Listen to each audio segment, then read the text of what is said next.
రామంతపూర్లో చెప్పుల దొంగలు ఉప్పల్ పోలీసులకు చిక్కారు. రామంతపూర్ వాసవి నగర్ లో మల్లేష్ రేణుక దంపతులు గత కొంతకాలంగా నివాసం ఉంటున్నారు. వీరిరువురు గత 2 నెలలుగా సుమారు 100 ఇళ్లలో దొంగతనం చేసి 1000 జతల బూట్లను ఎత్తుకెళ్లారు. ఈ వింత దొంగతనంపై 4 రోజులుగా కాలనీ వాసులు నిఘా ఉంచి దొంగలను పట్టుకున్నారు. పట్టుకున్న దొంగల విషయమై కాలనీ వాసులు ఉప్పల్ పోలీసులకు సమాచారం అందించారు. ఉప్పల్ పోలీస్ స్టేషన్ కు తీసుకొచ్చి భార్యాభర్తలను విచారించగా భార్య మద్దం మత్తులో వచ్చి పోలీస్ స్టేషన్ లో హల్చల్ చేసింది. ఇక ఎత్తుకెళ్లిన బూట్లను ఎర్రగడ్డలో 100 రూపాయలు 200 రూపాయలు అమ్ముకుంటున్నట్టు ఉప్పల్ పోలీసుల విచారణలో తెలియదు. ఈ విషయమై కేసు నమోదు చేసిన పోలీసులు దర్యాప్తు చేస్తున్నారు.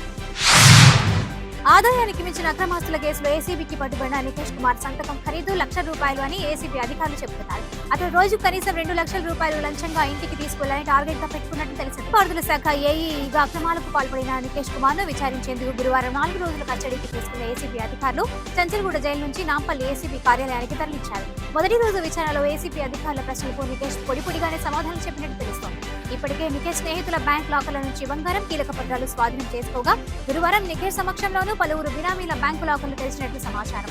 నికేష్ కేసులో ఏసీబీ అధికారులు ఇప్పటికే ₹17.73 కోట్ల అక్రమాస్తులను గుర్తించారు. నీటి మార్కెట్ విలువ ₹100 కోట్ల ఉంటుందని అంచనా వేస్తున్నారు. నికేష్ వెనుకాల ఎవరైనా ఉన్నారా, అతడు ఎవరికైనా బినామీగా ఉన్నాడా అనే కోణంలో దర్యాప్తు సాగుతున్నట్టు తెలుస్తోంది. విజయనగరం జిల్లా రామభద్రపురం మండలంలో పెద్ద ఎత్తున గంజాయి పట్టుబడింది. పుట్టికి చెక్ పోస్ట్ నుంచి అక్రమంగా గంజాయి తరలిస్తున్న లారీని పోలీసులు సీజ్ చేశారు.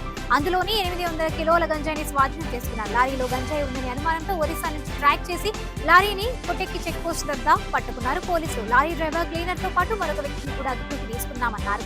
లారీ, 2 బొలెరో వాహనాలు సీజ్ చేశారు. ఈ ఘటనలో కాకిను కేసు నమోదు చేసి దర్యాప్తు చేపట్టారు.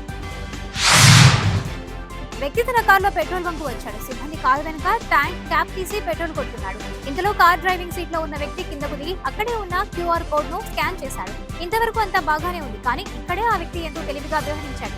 సిబ్బంది పెట్రోల్ పట్టి క్యాప్ బిగించిన తర్వాత ముందుకు వచ్చి డబ్బులు పడ్డాయో లేదో చూసుకుంటూ ఉంటారు. అయితే ఇంతలో ఆ వ్యక్తి కారుతో సహా అక్కడి నుంచి ఉడాయించారు. దీంతో పెట్రోల్ బంక్ సిబ్బంది మొత్తం ఒక్కసారిగా షాక్ అయ్యారు. ఆ వెంటనే షాక్ నుంచి తేరుకొని కారు వెనకే పరిగెత్తారు. అయితే ఆ సిబ్బంది అక్కడే వాహనంలో ఉన్న పోలీసులు కారును వెంబడించారు. ఆంధ్రప్రదేశ్లోని పశ్చిమ గోదావరి జిల్లా ఆచంతలోని 100 ఏళ్ల కాలం నాటి గంధర్వ మహల్ ఇప్పటికే బన్నె తగ్గకుండా కాంతిలో నిలుస్తోంది. ఈ మహల్ ఉత్తర భారత నిర్మాణ శైలిని పోలి ఉంటుంది. దీన్ని 50 సెంట్ల విస్తీర్ణంలో అప్పటి జమీందారు గొడవర్తి నాగేశ్వరరావు అభిరుచికి ప్రతీకగా నిర్మించారు. 1918లో ఈ భవన నిర్మాణ పనులు మొదలుపెట్టి 1924లో పూర్తి చేశారు. గానుగ సున్నం, కోడిగుడ్ల సొనతో తయారు చేసిన మిశ్రమంతో ఈ మహల్ నిర్మించడం వల్ల నేటికి చెక్కు చెదరలేదు. ఇందులో 25కు పైగా గదులు ఉన్నాయి. ఇక్కడి సెంట్రల్ హాల్లోని పియానోకు 1885లో లండన్లో నిర్వహించినటువంటి పురావస్తు ఎగ్జిబిషన్ లో రజక పథకం దక్కింది. భవనానికి 100 ఏళ్లు పూర్తి కాగా మరమ్మతులు చేయించి ముస్తాబు చేయించారు.